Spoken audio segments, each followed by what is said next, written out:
The bill's sponsor says the pandemic is the perfect time to bring it up for discussion. Kim, the vice president told crowds here that a new trade with Mexico and Canada would booster the already booming oil industry. Last week, a few House Republicans say that they got these t-shirts that read #NotMyNewMexico to show their feelings towards this legislative session.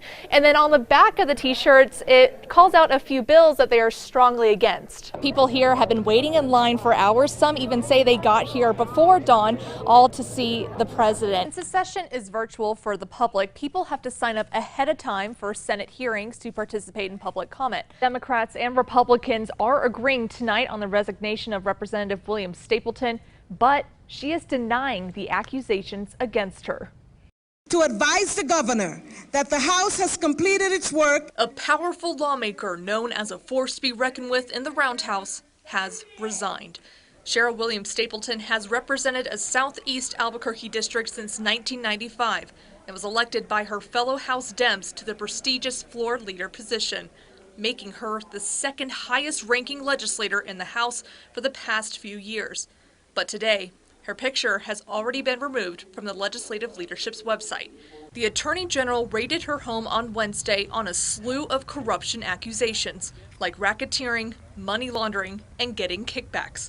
The warrant details the alleged crimes, stating William Stapleton, who is also an APS administrator, allegedly funneled APS money meant for a vendor into her own bank accounts. The Office of the State Auditor has been able to provide potential expertise, and we continue to collaborate with the Office of the Attorney General as the investigation unfolds. Tonight, William Stapleton is speaking out for the first time. In her resignation letter, she says serving the people and the state has been the most important goal in her position. And she goes on to say, quote, "Due to the recent allegations that have been lodged against me, which I unequivocally deny, I have made the difficult decision that it is in the best interest of the state that I resign."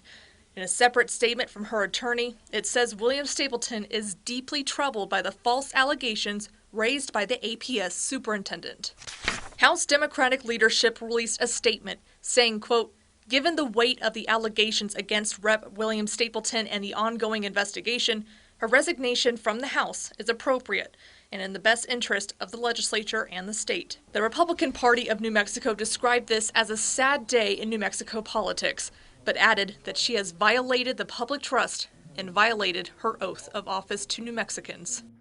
Controversial Otero County Commissioner Coy Griffin is accused of being in a restricted area on the Capitol grounds during the January 6th insurrection and has been charged federally for it. You want to say that that was a mob? Griffin is trying to dismiss the case.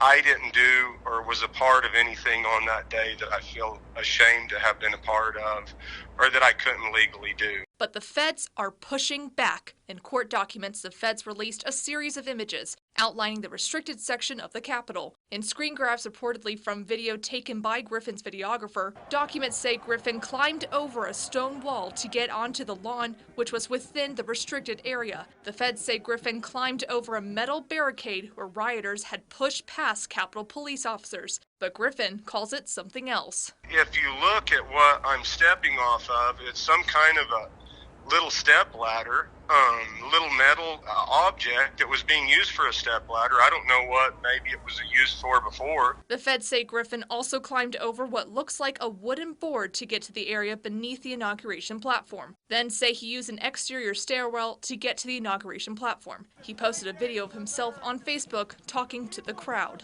We pray, Father God, for our nation to come back stronger than it ever has. Griffin claims he never went inside the Capitol, but the feds say Capitol Police set up barricades, fencing, and signage saying the area where he did go was closed. There wasn't any signs posted. There wasn't any police officers that said we couldn't be where we were at. Contradicting what he said in a commissioners' meeting back in January. There was some fencing up, and they were saying that you couldn't go any further because this was being reserved for Joe Biden and his inauguration. Rachel Knapp, KRQE, News 13.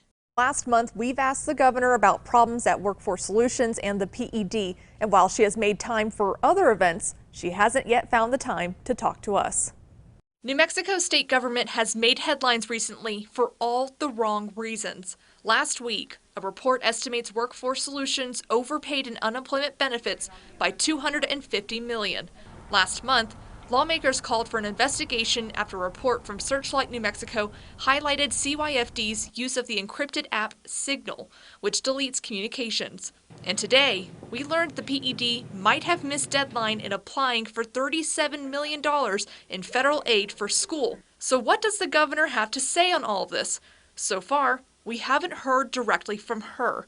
In interview requests, we've been instead redirected to department secretaries or have been sent statements from Lujan Grisham's press secretary.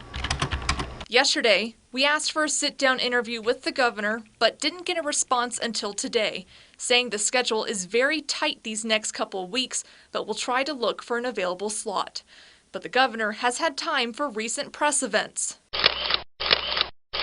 like visiting classrooms, speaking on road projects, and attending Virgin Galactic's space launch. So we tried following up again today, asking for another interview on these issues within her departments.